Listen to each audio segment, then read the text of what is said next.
This week on MultiGP News, the first regional final in the country wrapping up in Region 2B. Find out who earned their way to the Reno Championship plus a full recap of the race. Then we'll meet a pilot from down under who just secured a spot in the International Open. And they're FPV pilots on the weekends who hold some fascinating careers during the work week. Wait till you hear what these racers do outside of FPV. What's up, everyone? I'm Chris Thomas. And I'm Frank Real Life Mayonnaise. All this and much more coming up right after the break.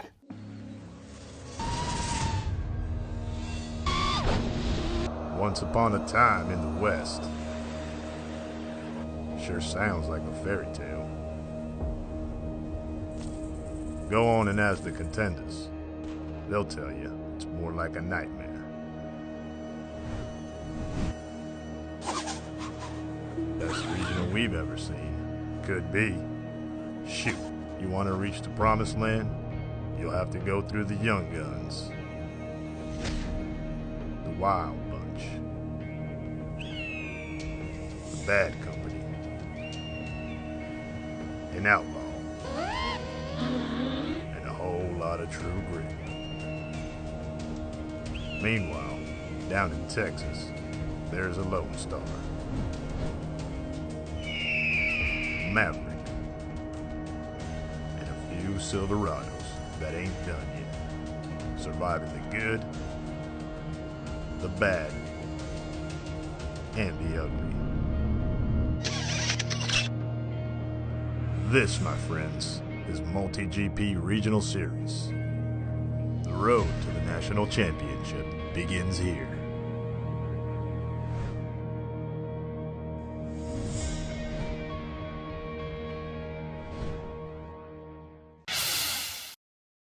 Welcome back to our Sunday edition of MultiGP News. Let's begin with our 2017 Regional Series update. As good as qualifiers have been, we've got to see some of the best racing this weekend with the first regional final in the country. It was right here at X59 in Brevard County, Florida, the home of MultiGP, and it was our best test yet of this year's regional finals track. 35 of the fastest pilots in Region 2B fought their way through 7 qualifiers to make it here, and only 2 would go through to Reno. MultiGP News has the full recap.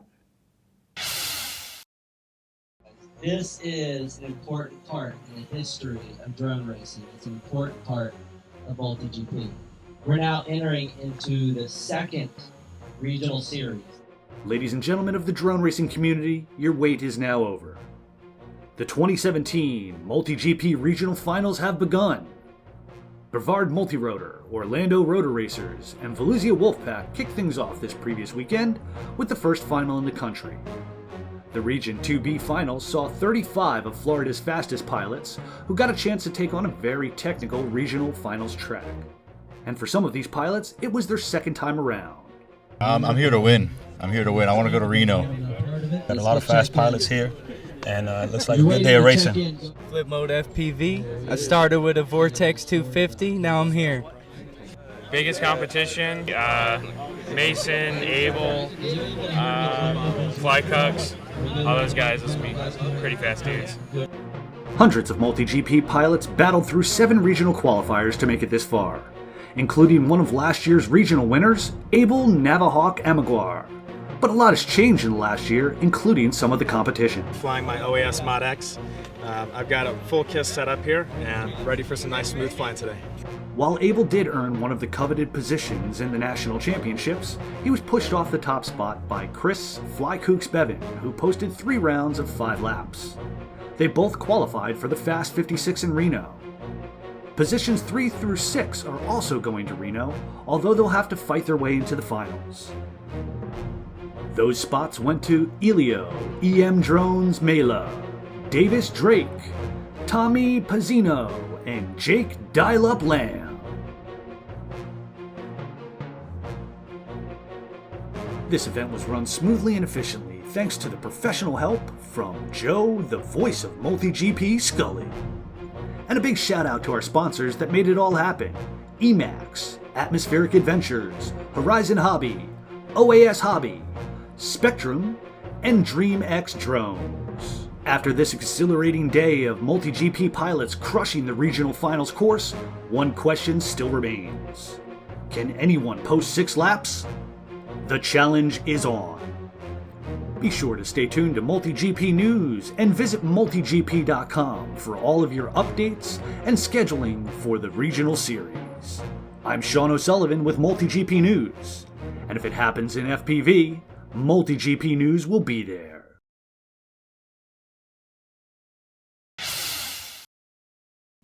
We will see the regional finals track back in action again mid-July with a pair of finals in regions 4B and 5A. Also, the finals track has been slightly updated. The minor change now includes a more clearly defined location for the starting line and added flags at the corners of each hurdle. And coming up, it's time to take our dives down under as we profile one of the youngest, fastest, and most popular pilots in Australia. And drone racing is actually taking down a notch for some of these pilots. Meet some of FPV racers who have some unique and interesting day jobs, to say the least. Plus the winners of our Crash of the Week Flash Cinemizer Contest. Stick around.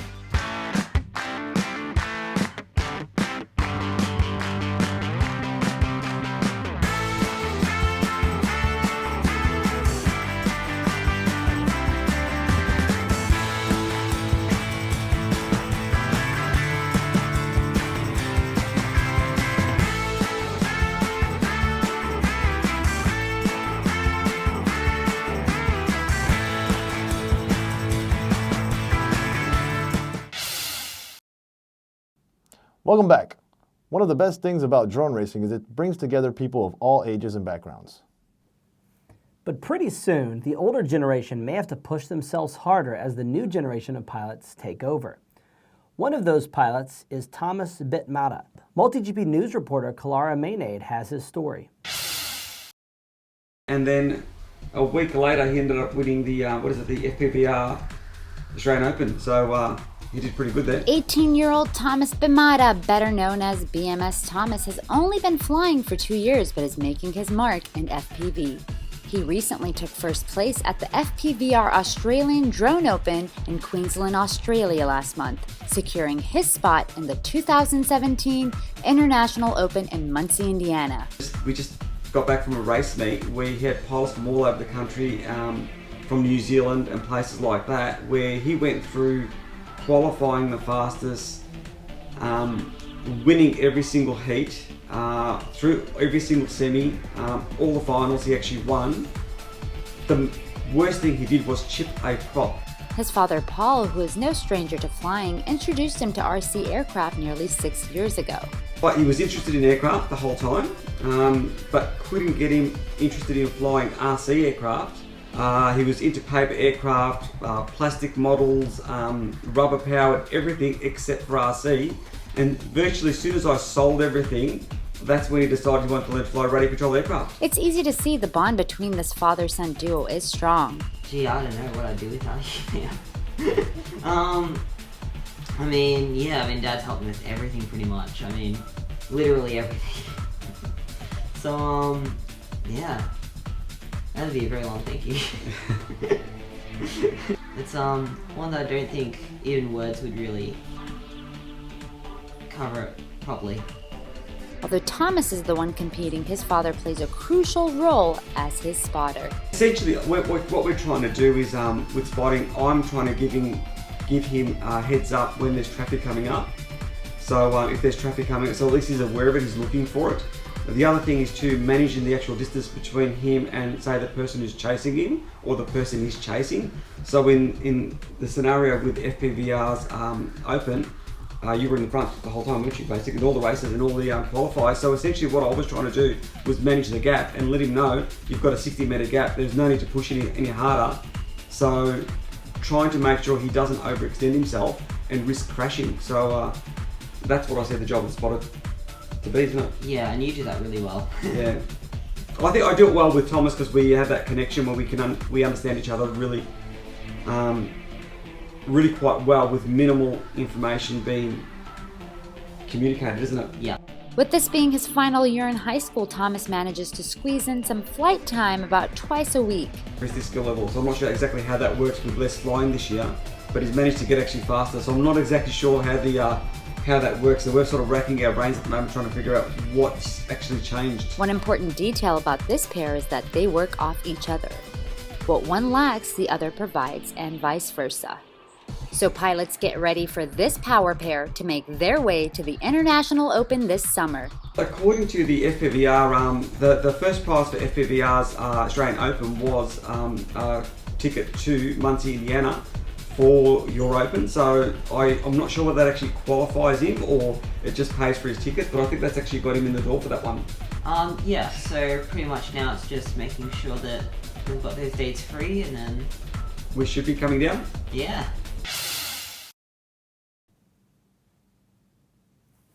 Now, the International Open is set to kick off on August 9th through the 13th in Muncie, Indiana. FPVlive.tv will also be there streaming the event. We've all heard the saying, work hard, play hard. And the phrase couldn't be more accurate than it is with some of the pilots in the MultiGP community. This week, we'll take you inside the lives of some drone racers who hold unique and fascinating careers outside of FPV. These pilots may be flying quads as a leisure activity, but it's what they do outside of FPV that's worth recognizing. Meet Jules Militia FPV Carter, a professional hacker who says he can hack into your quad if he wanted to. Me as a hacker, I can take control over someone else's quad while they're flying it, and I control it now through my transmitter. Now, I won't go into the details as to how that's done because, I don't want that information to get leaked yet, but it has been tested and has been proven. As well as other things like, I'm sure you've heard the Immersion RC Tramp HV, how you can change the channels with the wand with near-field communication. Well, there's a way that you can change the channels remotely while they're flying by just pinpointing an NFC device right at it and then changing the channel while they're flying, of course causing them to crash. Now this pilot may be chasing quads on the track, but on the streets he's chasing storms. His name is Charles Blackburn. He works for one of the largest private weather station networks in the world. I maintain weather equipment, lighting systems, cameras, anything that they do for the entire east coast of Florida. Although the day-to-day tasks of this job may be stressful, this pilot is grateful for what he does. I get to fly in all sorts of different cool places. Like this morning I was out down here in Kissimmee, flying over Lake Tahoe. And he's always had a love for flying, but he's also had a special place for gaming. My side as a 3D artist, as a level artist, is basically creating the world. He's proud of all the games he's worked on, but one specific one stands out. But probably the most special was the first one, LA Noire. I worked on it for 5 years, and it kind of set me on my path. But also, it's such a technological achievement. It was the biggest game to ever come out of Australia, so that was very proud of that. And Jake Lamb recently placed 6th in the first regional final in Brevard County.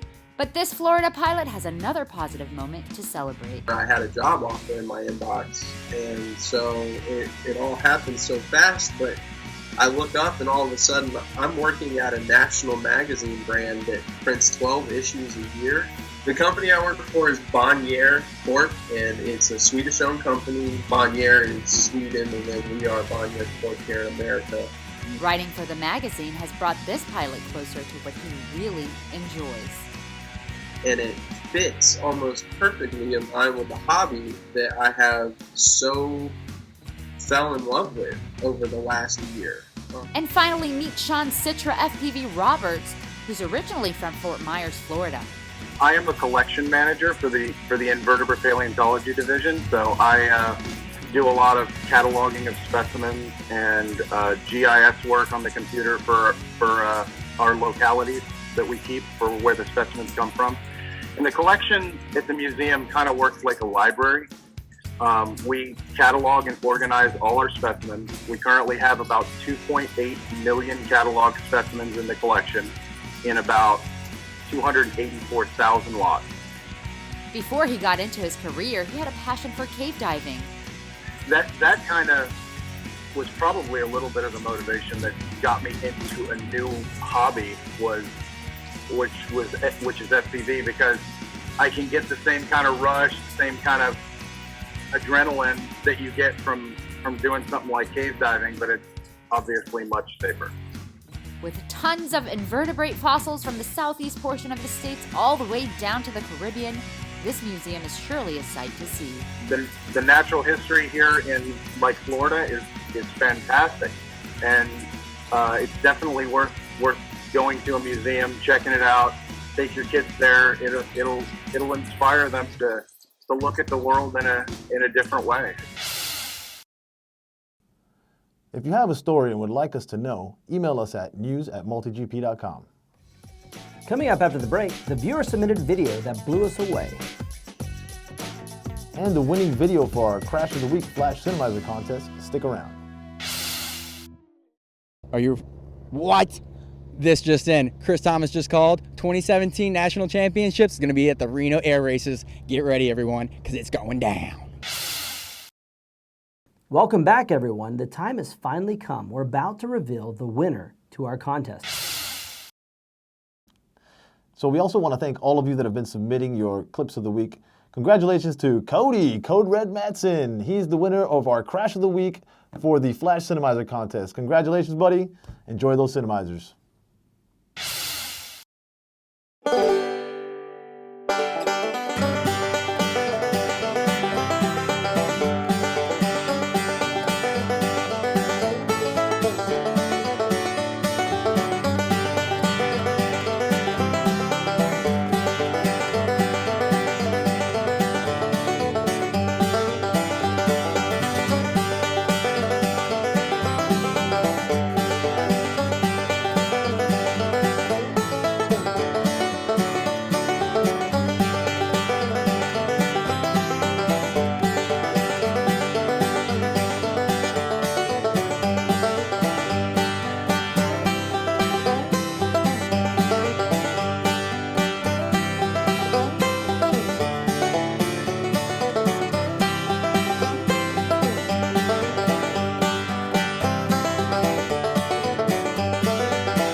I love the Crash of the Week, man. I can't get enough. I love watching people crash their quads. We know the pain that comes with it, but it's just like any racing sport. The best part here is no one ever gets hurt. It's not like you watch a crash and go, oh, did he get hurt? He didn't. Oh, that was awesome. Right. Or he got hurt. Ah, it's terrible. People need to understand that it doesn't hurt you physically, but it hurts you financially. So Yeah. It definitely hurts you financially when you crash your stuff, and so it's still kind of a hurt. So Yeah, but it's in racing. This is very cheap racing. it is. Very cheap. But it's still fun. Well, that's all the time we have for this episode of MultiGP News. Remember, we're giving away a new Cinemizer every week this month, so enter our Facebook raffle today for your next big win. Log on to multigp.com for complete details and entry dates. Also, don't forget to catch our show Saturday and Sundays on our MultiGP YouTube channel, and make sure you subscribe. Finally, we're aiming to reach 10,000 subscribers by the end of the year, so remember to like, share, and subscribe. So thanks for watching. I'm Frank Maynard. And I'm Chris Thomas. Thanks for joining us. And make sure to keep your props on right and your necks on tight. MultiGP and PCS Adventures would like to congratulate Josh Clark, the winner of a Thrust UAV Riot 250 Pro in our community survey contest. Josh was randomly selected as the winner after completing our questionnaire. Thanks to everyone who participated in the survey and helped make this contest a success.